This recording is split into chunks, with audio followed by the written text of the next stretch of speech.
without further ado, let me introduce to you Professor Mark Morrison. Following a decade of research in the US, Mark returned to Australia to join the CSIRO before bringing his research to UQ Diamantina Institute. He is the Institute Chair in Microbial Biology and Metagenomics, studying whole communities of microbes using DNA sequencing technologies. These are the tools that Matt was talking about earlier.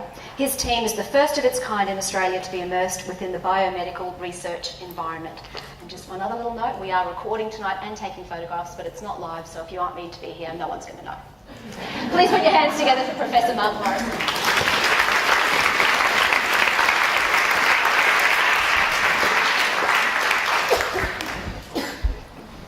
Well, thanks for that nice introduction, and good evening, everyone. It's a fairly daunting task to try and introduce you to the microbiome or the microbiota, which is the living entities from which this genomic information comes from. But what I'll try and do is give you a few take-home messages and give you a bit of an overview of how we go about examining this microbial community in different sites on the human body, what these techniques provide us in terms of information, how it's important to try and bring those approaches into a proper experimental framework that's in relation to biomedical research, proper clinical studies that have power in terms of numbers of persons recruited or using effective animal models to try and move this field forward in terms of better understanding what might be cause and what might be consequence. And as I move forward, I'll talk a little bit about what some of the selective pressures are. Some of them are host genetics. Some of them have to do with the environment, which principally in the gut environment is the food that we choose to eat. And also I'll talk about how perhaps lifestyle choices also have some influence on that. So when I think about the microbiome, it's really what I call the X factor. It's this dynamic and functional interface between our own genetics, the environment that we live in and the food that we eat, and the lifestyle choices that we'll make. And I'll try and give you a few examples as I go forward in terms of what that actually means. So we live in a microbial world. If you think about the planet Earth, from the tip of the polar ice caps to the deepest trenches, hydrothermal vents in the deepest parts of the ocean, to anywhere really on the terrestrial environment, we're surrounded by microorganisms, and they're providing a variety of goods and services. And those goods and services are important in terms of purifying the atmosphere that we live in, providing nitrogen to the plants to help them grow, and to facilitate providing us with food. So the yogurt and the bread you ate this morning, and the beer and wine and cheeses that you may have, and the chocolate before you go to bed tonight, all have some process involving microbiota in terms of providing those goods and services to us. So why should the human body be any different to any other part of the planet in terms of serving as a portal for the microbial world? And so just to try and give you a sense of scale, I've got a few facts and information here. So really, we're colonised with microorganisms from the tip of our head, or the top of our head to the tip of our toes.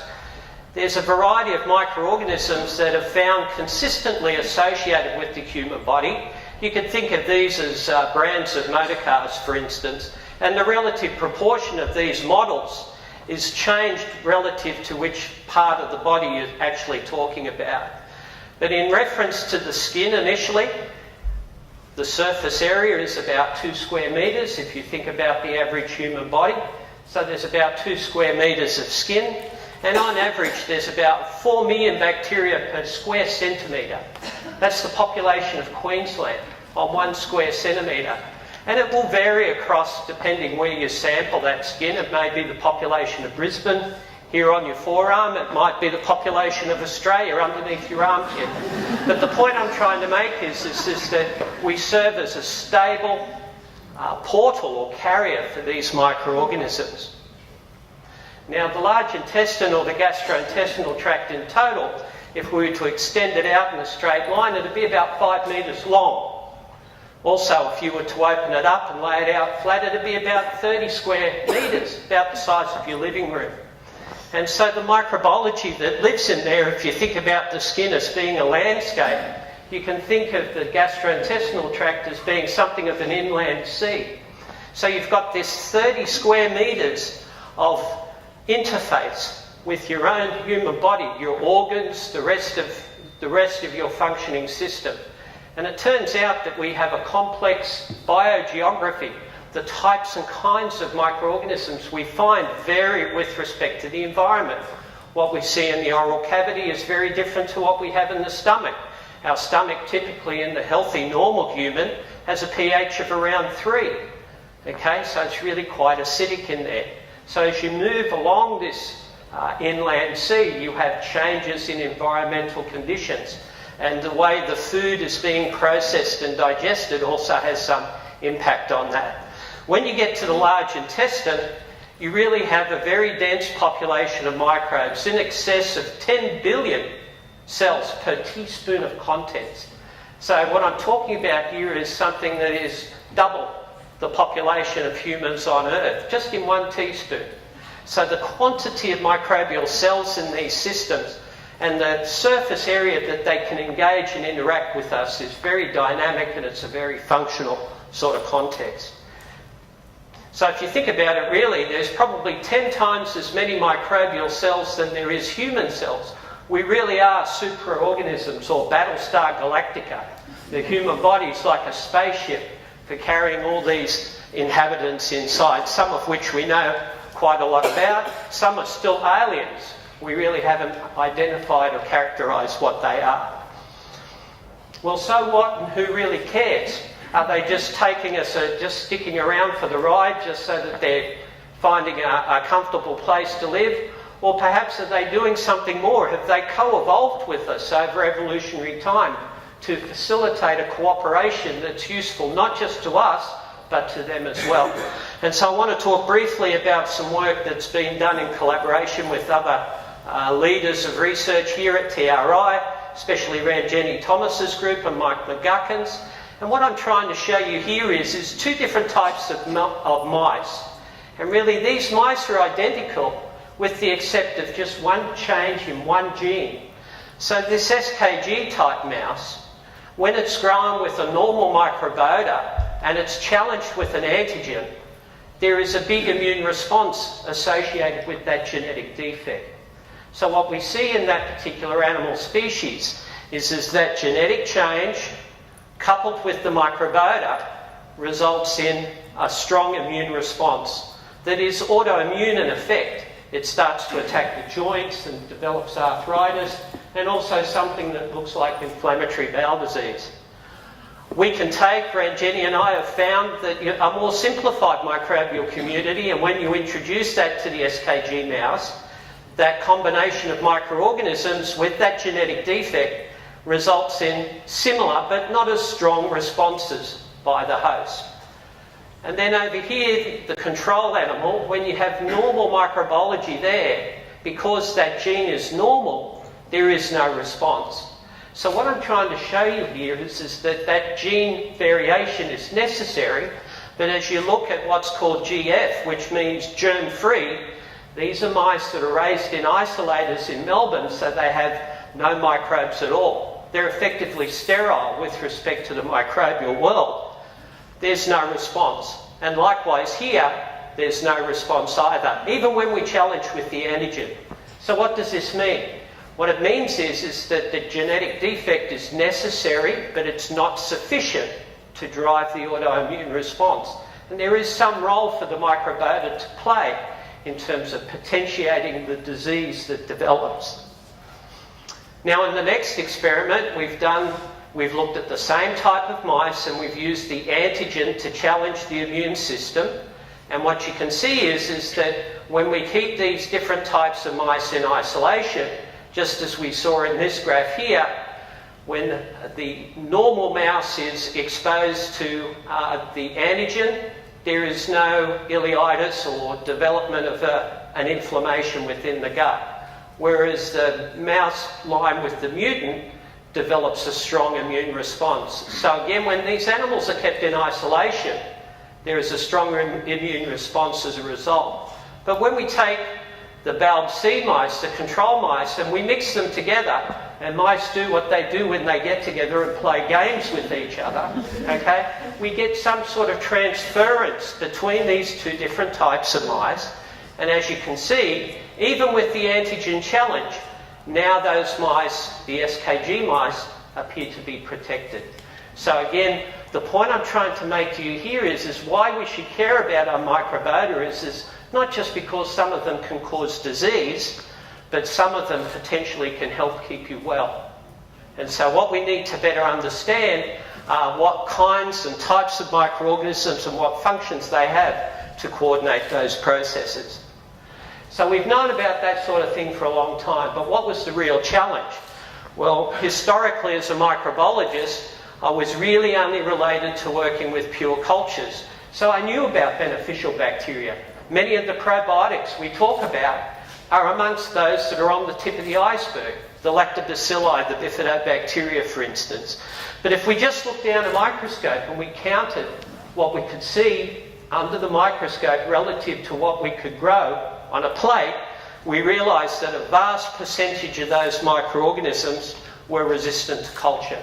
So we knew they were there, but we didn't really have any meaningful way up until about 10, 15 years ago to truly understand mechanistically what these organisms were capable of doing. And so the field that opened that up really is grounded in DNA sequencing-based technologies and the applications of computing and computing science with mathematics and statistics to create a field that I call metagenomics. And what this field allows us to do is get away from trying to culture organisms in the first instance and look at their genetic potential by sequencing the DNA that's recovered, the microbiome. In other words, extracting in a non-biased and representative way the genetic information of all the types and kinds of the microorganisms in this complex community. And to take it a step further, work with real-world samples. So from a biomedical context, the opportunity now to work with stool or with tissue samples or with blood has been opened up much more by the availability or the application of these technologies. So how do we do it? Well, principally, the community is sampled and then DNA is extracted. And we can take that DNA and use it in one of two different directions. If we go north for a minute, what we can do is produce something called the profile of the microbial community. And what we're doing in this instance is using techniques like polymerase chain reaction to amplify just a specific piece of DNA from that complex mixture that is represented in all the different microorganisms that are there. And as it's colour-coded here, what we end up with is a mixture of those little fragments of DNA, each one derived from an independent or individual microorganism. And then we use the sequencing technologies that are available to us today to give us an idea of what the genetic code of that fragment is. And then most importantly, what we have is a dictionary. We have something called the Ribosomal Database Project. And so we can take these sequences of DNA, take that information and use it as a query sequence against the library and find the word that it matches to. And as a result, what we're now starting to do is build a picture of what types and kinds of microorganisms are present, their relative abundances with respect to each other, and also, to some extent, a representation of the quantity of microorganisms that might actually be present in this particular system. So if you've been following me so far, I haven't talked about cultivation at all.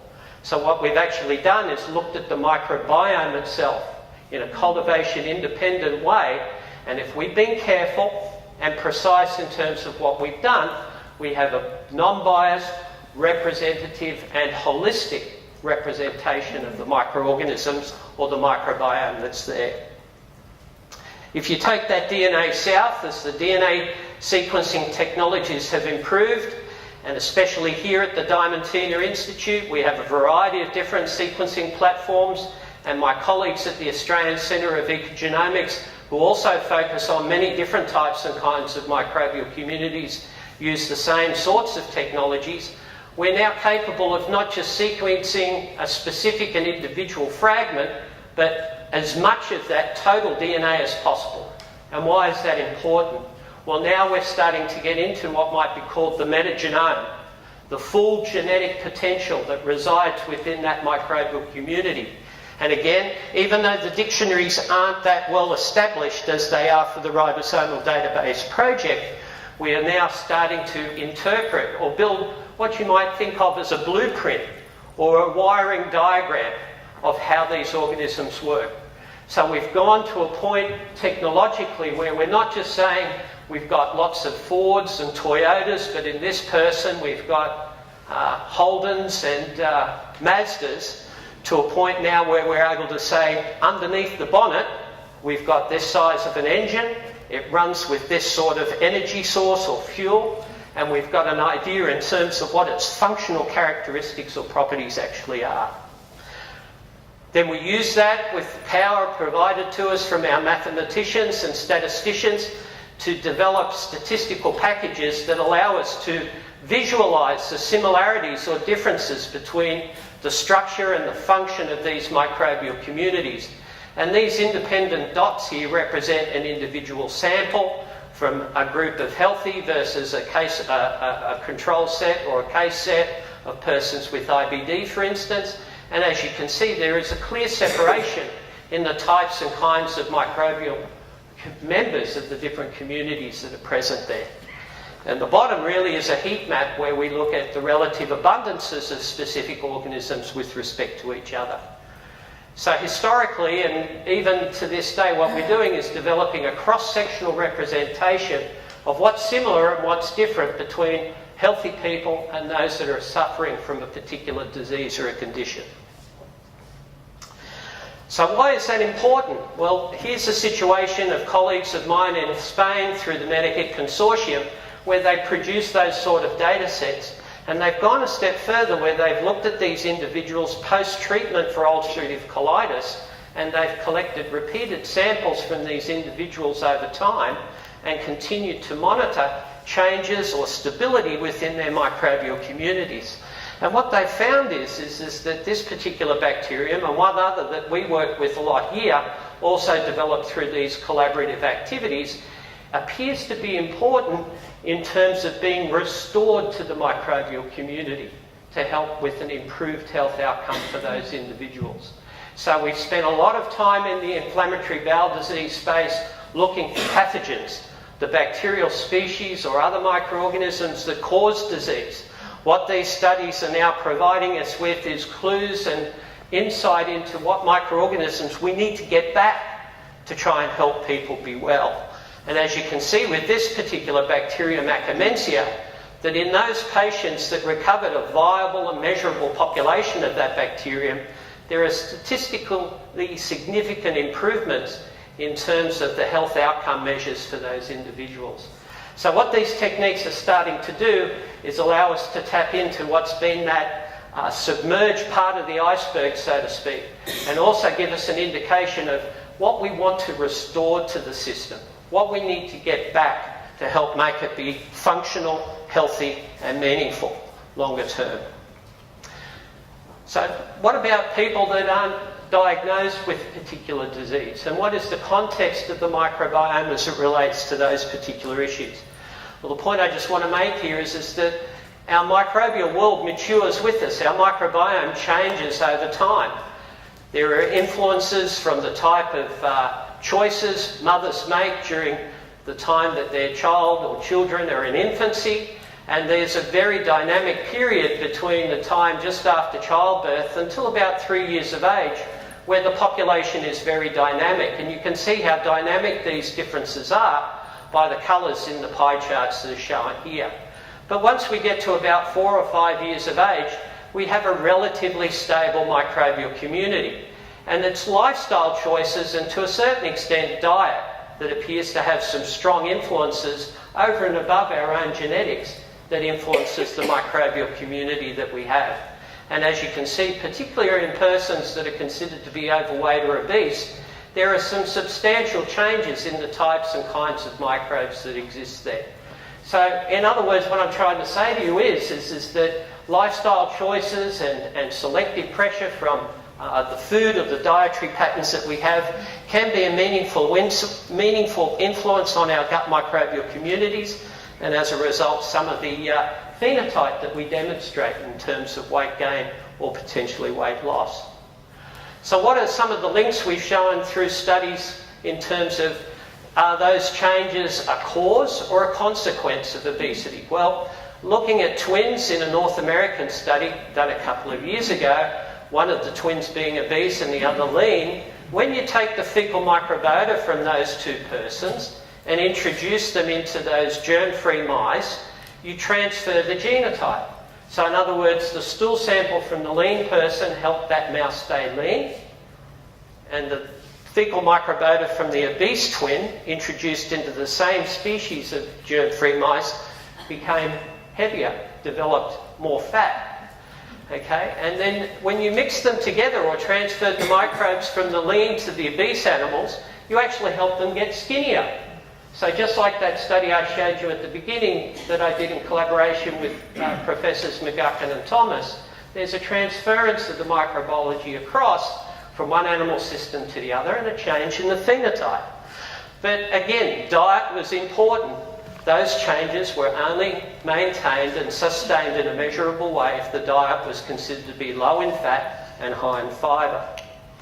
In a second sort of mirror image of this study, they took a bacterium isolated from a person that was extremely obese, morbidly obese, and that organism was introduced into a germ-free mouse model again, and that led to obesity and insulin resistance as well, but only with a high-fat diet. So again, dietary selective pressure through diet was an important influence on this particular phenotype.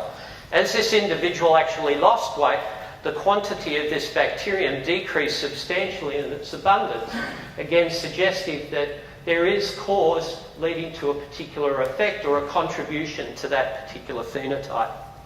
And then looking in animal models again, germ-free, low-dose antibiotic administration in early life in mice not only alters their gut microbiota, it helps to change the expression of genes encoding for immunity-based functions within the gastrointestinal tract, and these animals also put on more weight.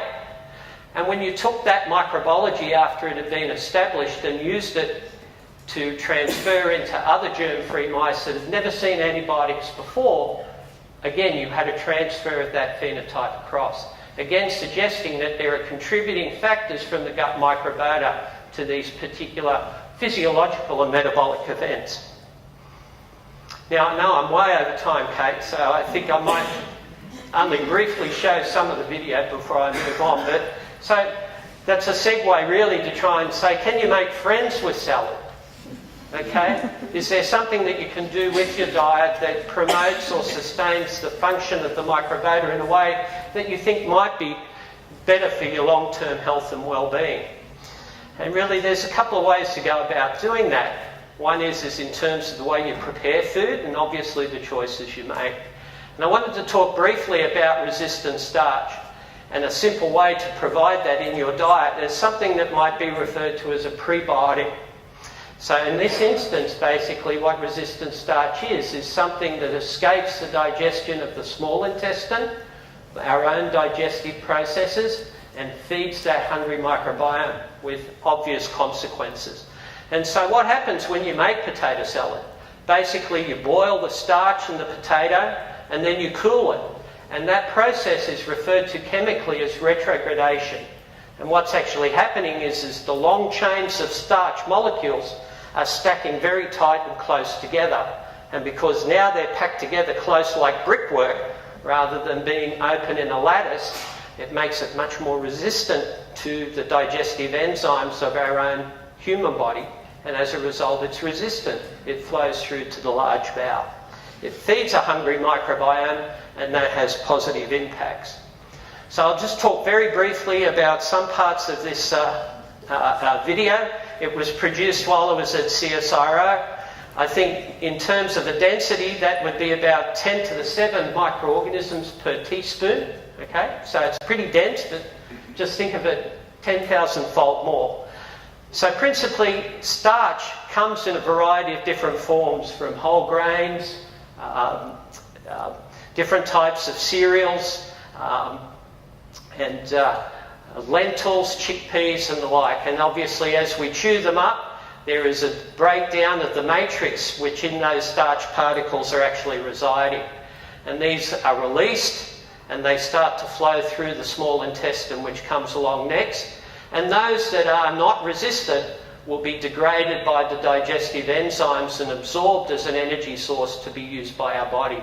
But as you can see, some of the starch is resistant and it escapes that process and it flows through the small intestine as it's visualised here and reaches the large intestine or the large bowel. And so these big stone-like planets are different independent starch granules. And what you can see is that a variety of microorganisms actually like to stick to those. And they coordinate the process where that starch, that polymer, is actually broken down and degraded.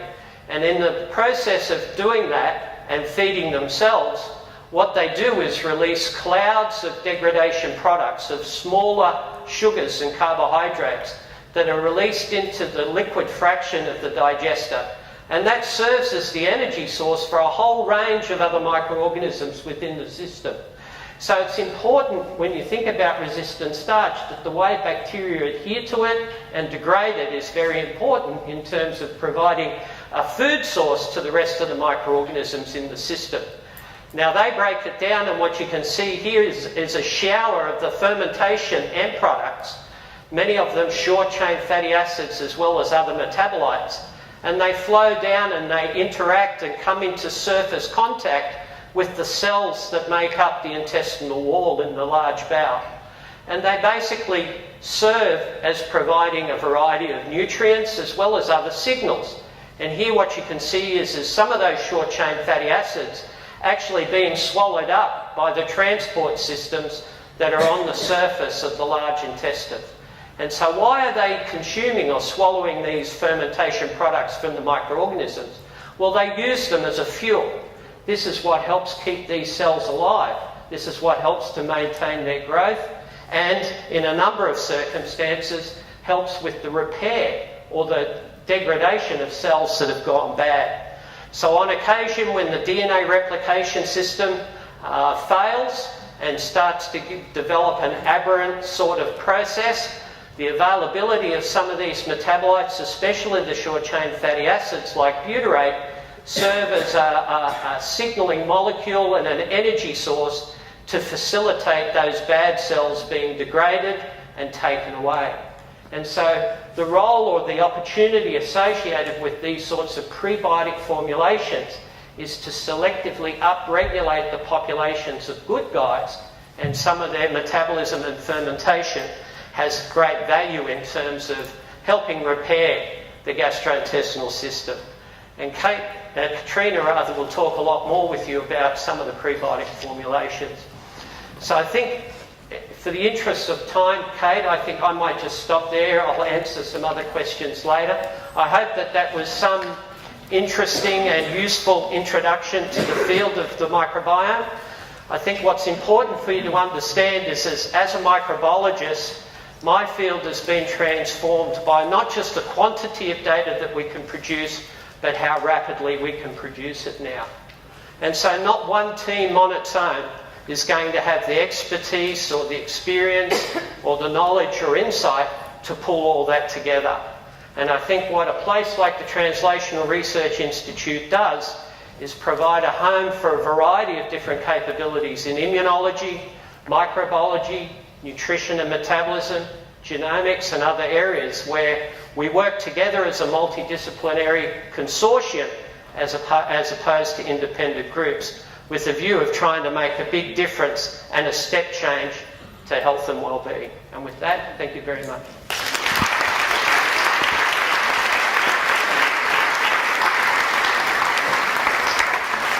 Thank you, Mark. That was fantastic. Who knew our guts were so pretty?